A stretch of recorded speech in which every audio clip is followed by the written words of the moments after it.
The following program is brought to you by Rogers Anyplace TV.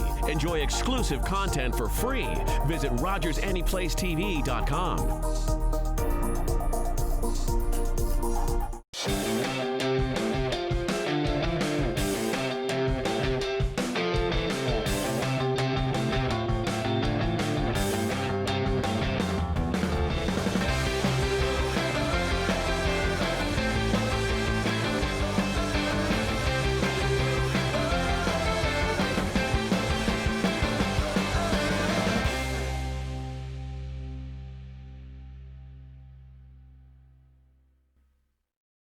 Well, hello folks, and welcome back to another episode of Our Community. I'm your host, Kevin Young. It is great to be here, and I have with me my good friend, Jerry Byrne. Mr. Byrne, thank you for joining us. Kevin, thanks for having me. I feel very welcome and very comfortable here. I'm glad. Awesome.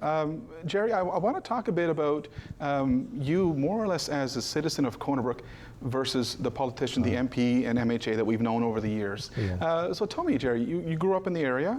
I did. I was born in Corner Brook. Grew up in Townsend on Reed Street. My mom and dad, my dad was a railway engineer, served in the Newfoundland Railways. Wow. In CNR for 46 years as an engineer.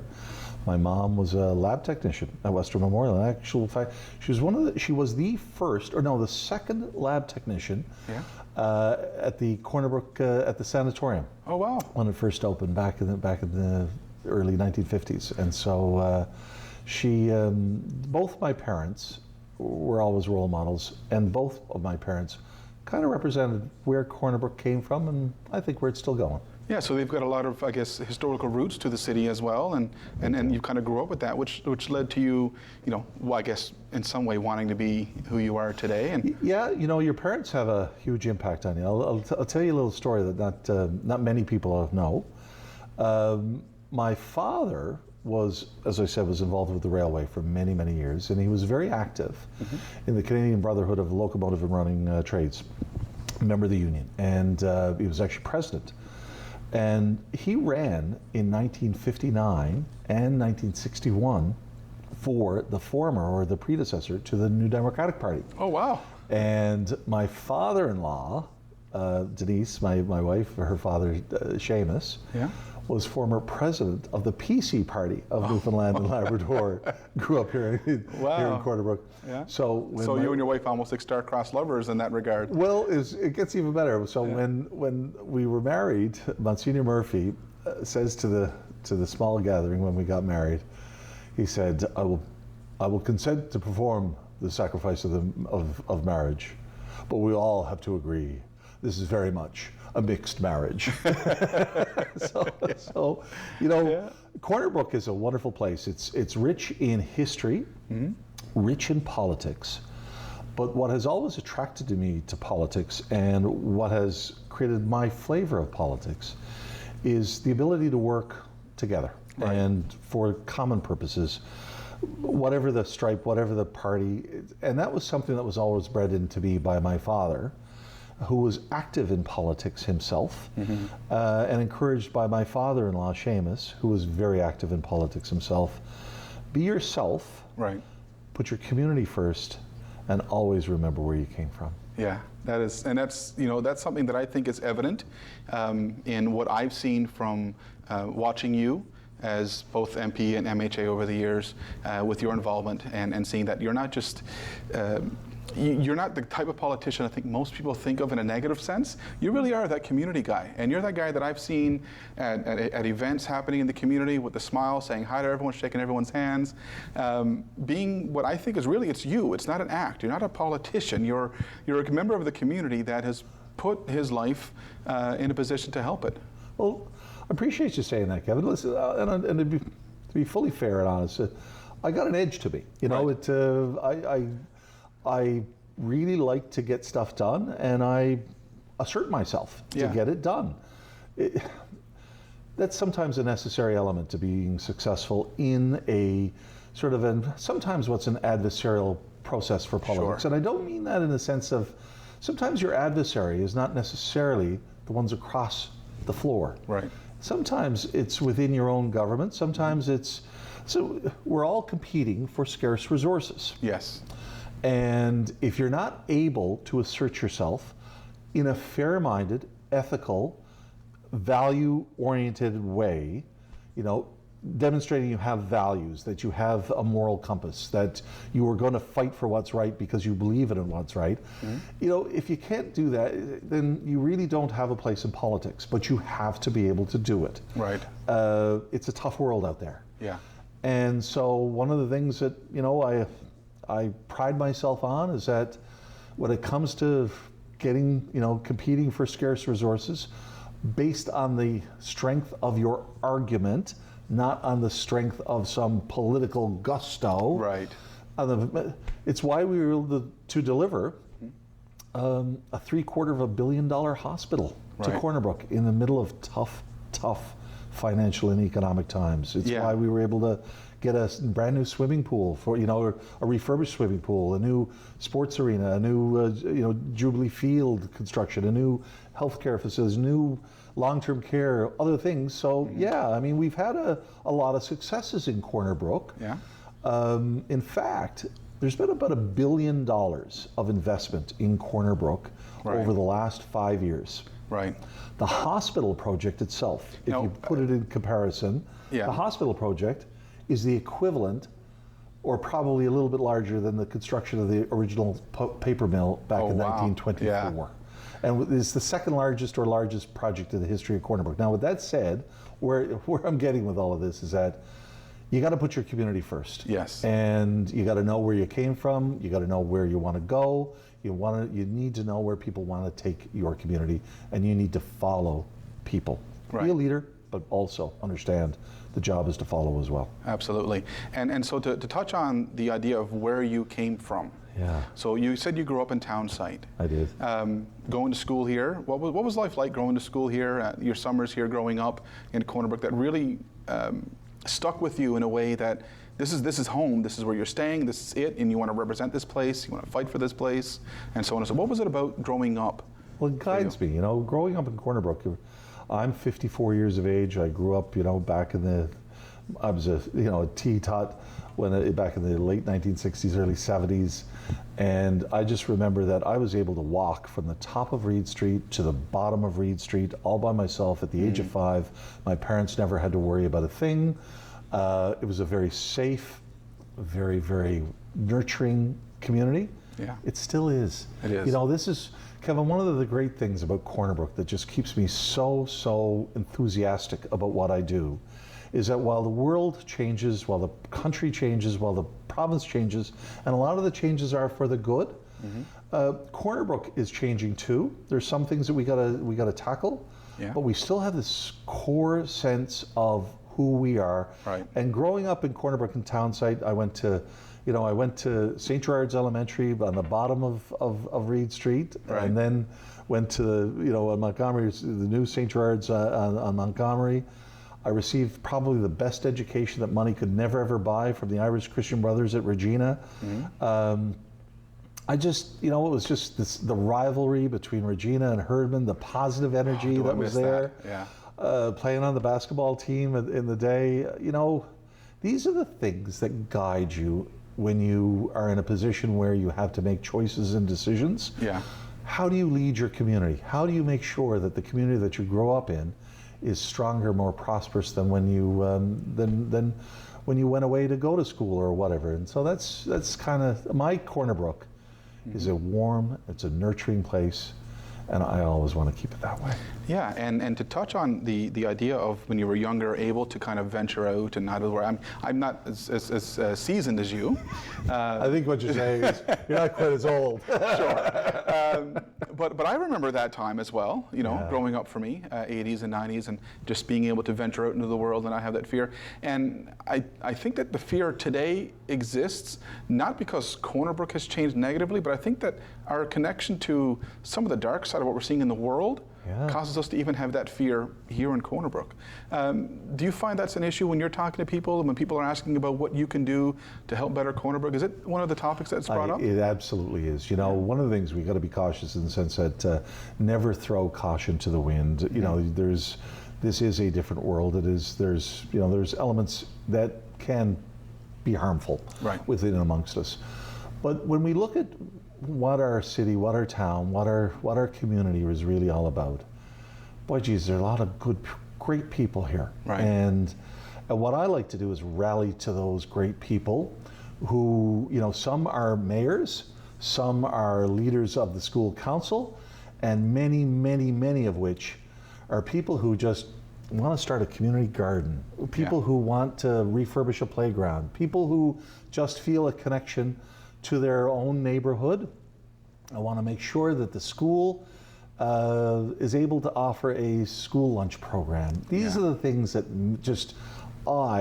we could talk all you want about a $1 billion hospital, but the real things that matter are playgrounds, our school programs, are making sure that we have, just good clean water and decent streets, most importantly, a sense of community. Yeah, but I think that, just the idea of having that root in Corner Brook, knowing this is where you're from, you have that pride of this place and you express that. And I think that's one of the things that I love when I talk to people about Corner Brook. And I love hearing what people like to do while they're here. So why don't you share that? What is it that you like to do when you're not working? Well, I spend a lot of time with my family because I'm spending a lot of time away from my family, Kevin. Yeah. It's the nature of being in elected public life with a legislature and a capital that's far from home. I spent 20 years in Ottawa, flying back and forth with my family. We took a decision. Right. My wife, Denise, we took a decision that we were never leaving Corner Brook. I would commute, because we never wanted to lose that connection to Corner Brook. And so I spent a lot of years away from my family, and it's tough. I got to tell you. And when our son was born in 2002, God love him, Jerry is now 18 years old and away at university now. His first year. Well, they pay a price. So when I'm home, I spend a lot of time with my family, but I spend it with them in the outdoors. So we do a lot of walking. Charlie, our puppy, our forever puppy. We spend a lot of time walking, spending a lot of time outdoors, spend a lot of time just, I have a beautiful son, or my wife and I have a beautiful son who spends, at 18 years of age, still likes to crawl in bed and watch TV with us. Right. So you know what? That to me is how I love to spend my free time. Right. And you know what? That's one of the things that another thing I love about the place. You mentioned the walking. We've got some of the most beautiful trails I've ever experienced in Corner Brook. Do you hit many of the trails at all? Always. Yeah. Now, and I share the trails with others. Tippings Pond up at Massey Drive, unbelievable. The rail bed going along, the waterfront, unbelievable.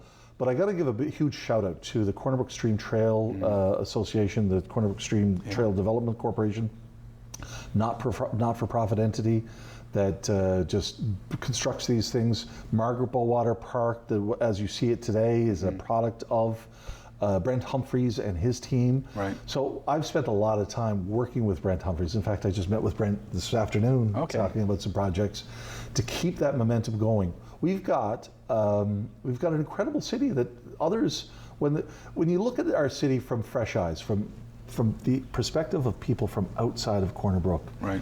You and I live here all the time, like we just see it with the same eyes sometimes. We got to be careful that we don't just sort of look past all the beauty. But when other people come in and they say, I cannot believe the trail system, the beauty, the natural open spaces you have in your town, it's incredible. And you kind of take it back and say, yeah, you're right. Yeah. Let's do more. And so I was just talking to Brent Humphreys today, the Corner Brook Stream Trail. Like, what do you need? Well, how can I help you to keep doing that?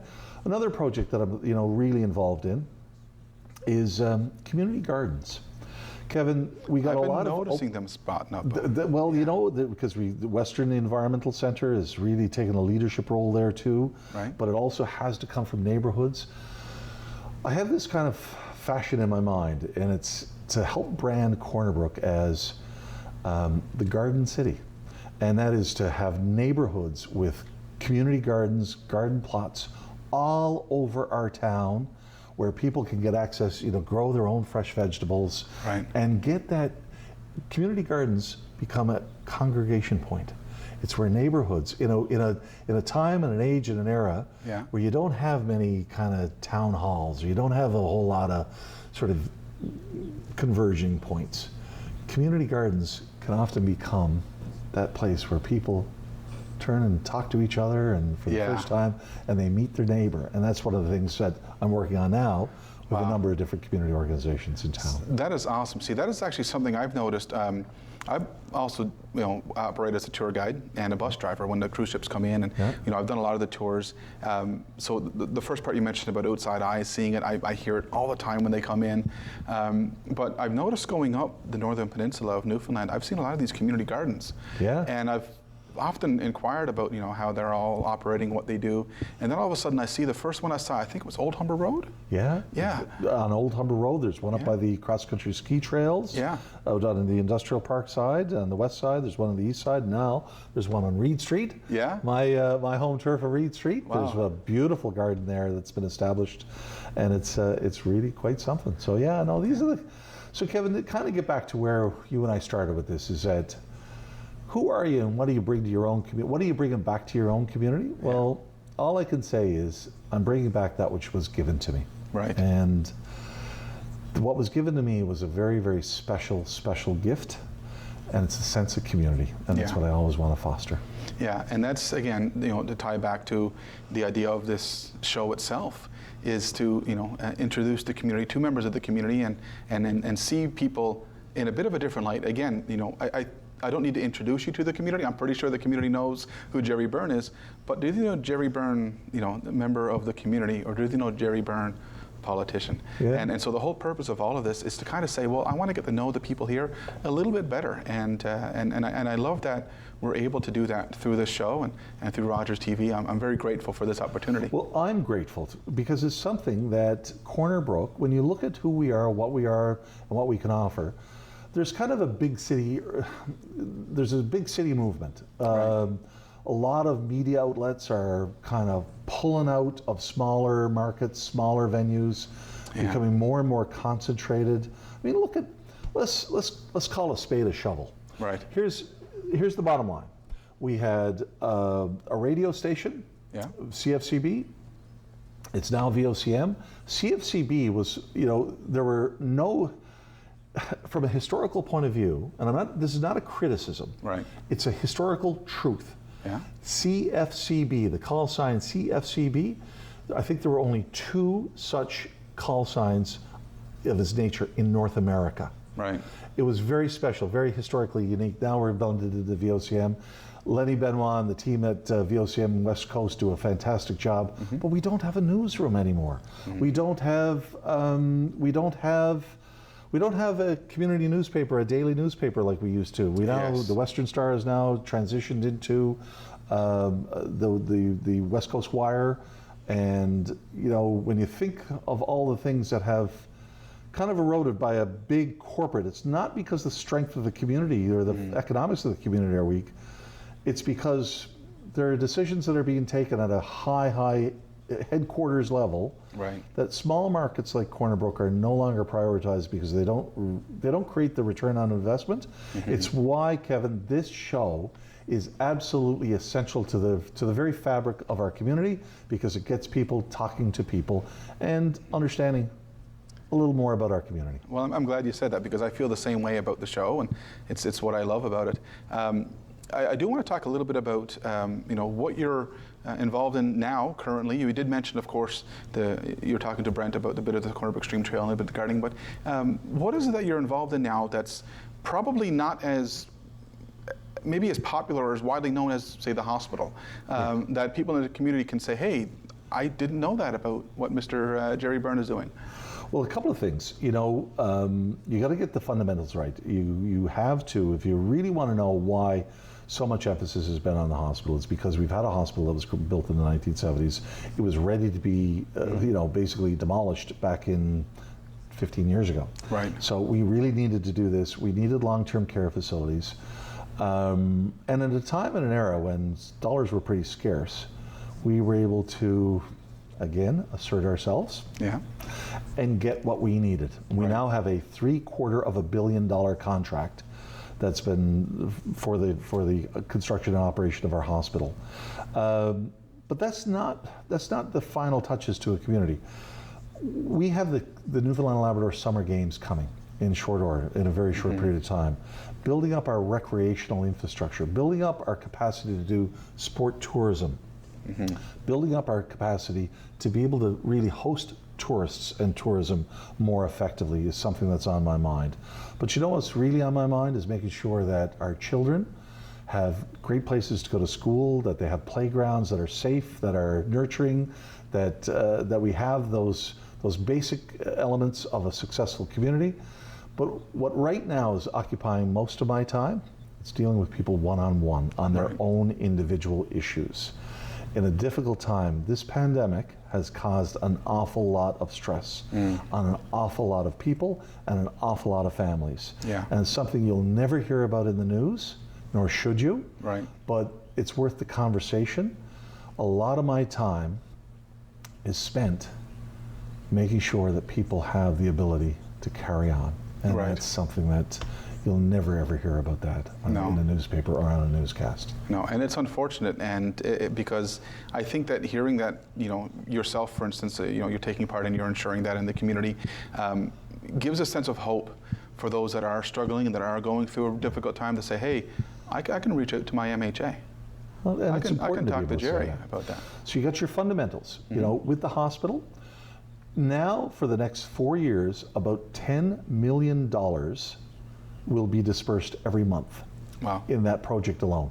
The trickle down, the economic impact of that throughout the entire community is very, very real, and we're feeling it. You go to, some of the equipment rental agency, companies and so on. You talk to them about how the economy is going. Now, listen, that does not mean it's working for everybody. So this is some of the two sides of this. You got to keep the economy going, and that was part of my strategic mentality, my strategic mindset. Get this project going now. It'll buffer the economy of Corner Brook for many, many years to come, while the entire province or the entire country may suffer some ups and downs. We will have a basis for a steady economy. The Corner Brook Pulp and Paper, our paper mill, takes a huge amount of my time because you've got to get the fundamentals right. You got to nurture the company without subsidies, but you got to make sure that this company has the ability to stay in business in a very, very competitive newsprint world. So that occupies a lot of my time. But when you get those fundamentals correct, then what you do is you create the time to be able to make sure that our seniors are protected and nurtured. Absolutely. And they have the resources to be able to maintain a high standard of living. Because you know what?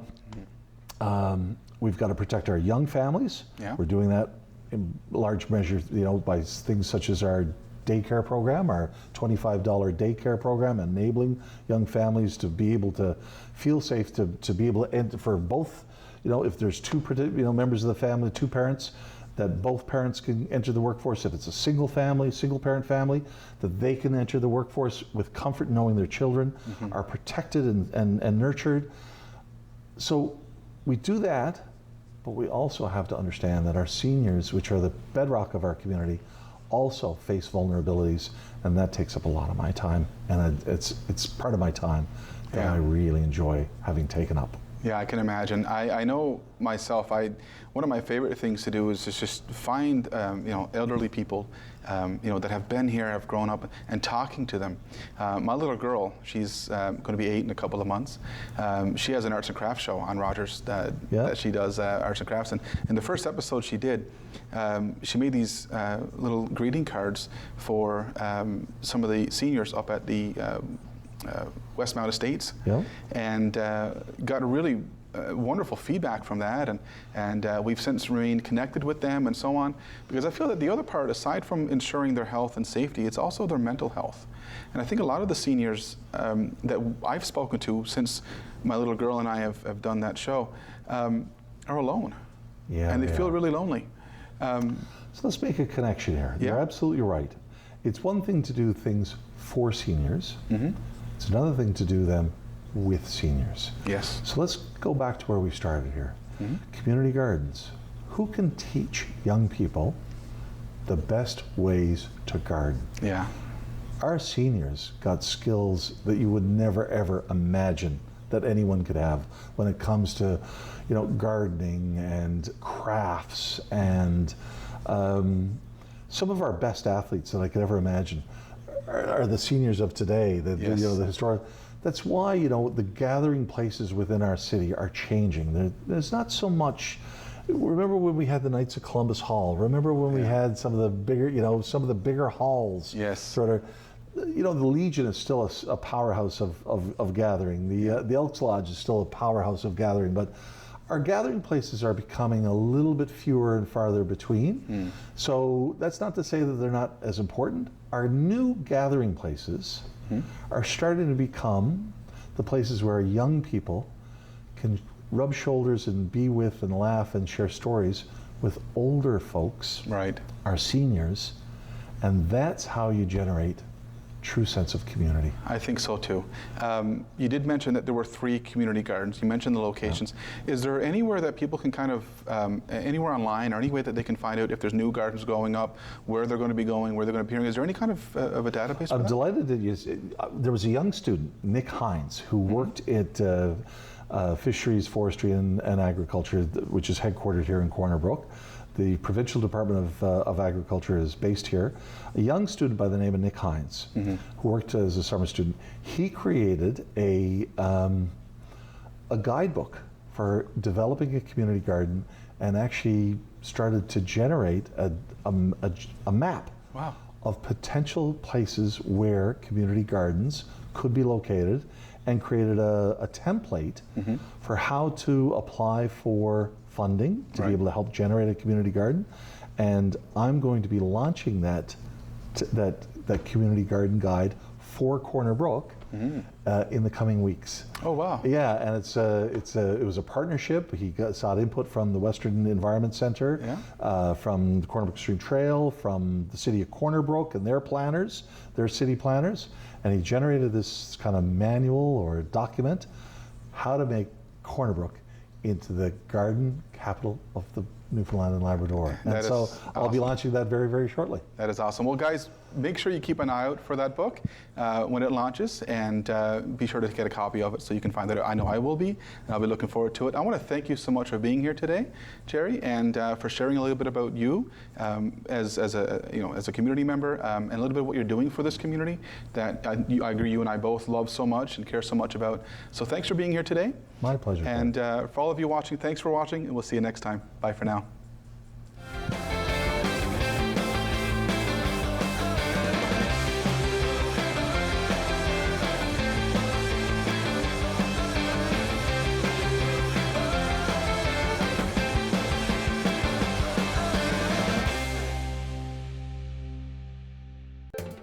Call the Rogers TV viewer response line, email us, or connect with us on social media.